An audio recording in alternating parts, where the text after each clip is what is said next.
कोरे निर्वाचन मंडली रे निर्वाचन पाई आकाश को प्रचार प्रसार बेस प्रभावशाली होई पड़िथिबा बेले अन्यपटे विरोधी दलगुड़िक मौन व्रत को आपणे नैथिबा मने हेउछि।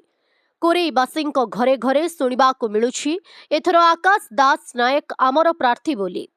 तेबे आज व्यासनगर सहर स्थित उत्सव पैलेस रे भारतीय जनता पार्टी तरफरु एक कार्यकर्ता सम्मेलन अनुष्ठित होइथिला। एही सम्मेलन रे आज हजार हजार संख्यार 37 पंचायतर बूथ स्तरीय आकाश को कार्यकर्ता और समर्थक माने जोग देथिले। कोरेई को किए उपेक्षित और प्रतारित करिछि ताहा कोरेईवासी भाबंतु एवं जे कोरेई माटीर विकास करिबो, जे कोरेई माटीर पुओ कोरेई माटीर स्वाभिमान बजाय रखिबो उपयुक्त प्रार्थी बाछंतु बोली आकाश कहिसंती। अन्यपटे आकाश को हृदय खोला भाषण आज जनतांको आकर्षित करिथिला। कोरेई निर्वाचन मंडली दुर्नीति और माफिया राज हटिबो। आज तमर पाली काली दिन हेबो आमर। सेतेबेले सबु दुर्नीति भ्रष्टाचार और अत्याचार जवाब निश्चित मागिबो कोरेई बोली कहंती आकाश दास नायक। सेपटे कोरेई निकटरे शिल्पांचल थाई मध्य कोरेई विकास को अणदेखा करा जाई श्रीहीन करा जाउछि। कोरेई माटी पाई दिल्ली दरबारे कोनोसी स्वर उठा जाउनी। तेणु आगामी दिन में कोरेई माटीर विकास पाई निश्चित दिल्ली दरबारे स्वर उठिबो बोली कहंती लोकसभा प्रार्थी रवि नारायण बेहेरा।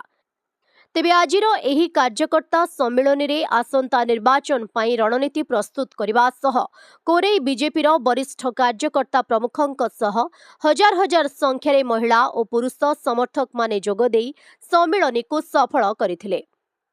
जाजपुर बबिता नायक रिपोर्ट, ओडिशा हाइलाइट समाचार। कोरेई निर्वाचन मंडली रे भारतीय जनता पार्टी रो कार्यकर्ता मानकर एक सभा व्यासनगर म्युनिसिपालिटी रे अनुष्ठित होउछि। एथिरे 37 पंचायत एवं व्यासनगर म्युनिसिपालिटी 26 वार्ड रो बूथ स्तरीय कर्मकर्ता माने आछंती। आगामी इलेक्शन किबळे भाबरे हम लढिबु, कोन मुद्दा रहिबो से संपर्क रे आलोचना होउछि। मूलतः समस्त शपथ नै छंती किबळे भाबरे कोरेई रे जो माँ माटी स्वाभिमान लड़ाई चली से लड़ाई समस्ते योगदान देवे एवं कोरेई रे पद्मफूल फुटेबे, कोरेई रे आमको जितेबे एवं कोरेई रो जो अनेक वर्ष धरी कोरेई अवहेलित रही आसी उपेक्षित रही आसी तार जवाब आगामी साधारण इलेक्शन देवे से शपथ आज कर्मकर्ता माने नहीं जाउछंती एवं ता सहित किबळे भाबरे आमे आगामी दिन में हमर कार्यपंथा रहिबो से दिगरे आज हम शपथ नउछु। आज अनेक जन नूतन शताधिक विभिन्न दल छाड़ी शताधिक कार्यकर्ता आम दल जोग देइछंती। प्रत्येक दिन आप देखुथिबे जे शताधिक कार्यकर्ता माने जोग दउछंती।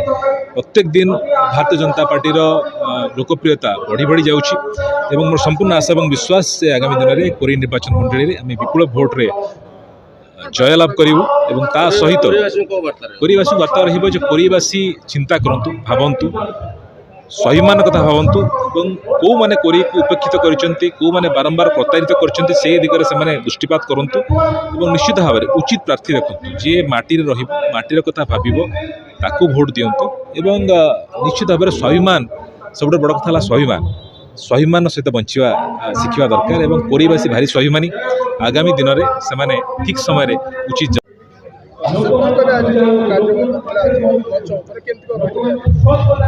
ये भारतीय जनता पार्टी एक कार्यकर्ता सम्मेलन एवं मिश्रण पर्व अभूतपूर्व एत संख्यार लोक जोगदेवे मोर माने कलना बाहर एथुर जना पड़ुछि कोरेई माटी रे गोटे परिवर्तन स्वर आसी आमर माननीय राज्य सभापति कहते एथर ओडिशार जनसाधारण लड़े। तेणु आज जो सभार आम देखुचु जे कोरेई माटीर जनसाधारण जाजपुर जनसाधारण लड़ुंट मन उत्साह अच्छी।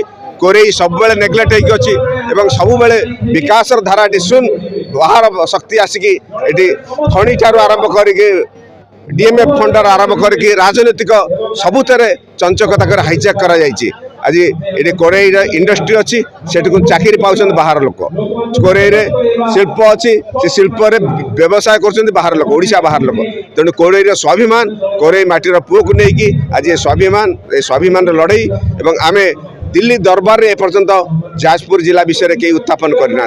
तेणु दिल्ली दरबार में आम जाजपुर विकास पर उत्थापन करवा एवं कोरेई माटी विषय ओडिशा असेंबली उत्थापन करवा एवं कोरेईर विकास धारा को बजाय रखा एतिक आशा कर। खबर दुनिया रे जोड़ी हेबा पाई सब्सक्राइब करंतु ओडिशा हाइलाइट समाचार को आउ दबे दियंतु बेल आइकन को सर्वप्रथमे खबर पाइबा पाई।